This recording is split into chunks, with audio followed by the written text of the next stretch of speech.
kutamka kitu kinatokea. Usitamke tu ovyo. Tamka kitu ambacho unakiumba. Haleluya. Amen. Bwana Yesu apewe sifa sana. Amina. Asubuhi unajiandaa kwenda kanisani, unasema ngoja niende tu ingemradi leo mchungaji anione kwamba nimefika. Unakosea sana.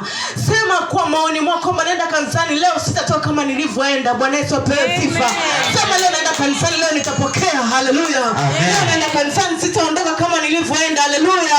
Leo naondoka na ushindi wangu nikitoka kanisani. Bwana Yesu apewe sifa. Amina. Naongea na watu kweli. Amen.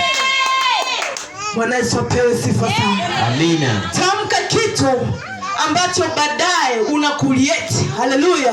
Amen. Wewe ni binti, hauna mme. Usitamke ngoja niombe tu niende kanisani, baba niombe nipate lolote. Hey, unakosea.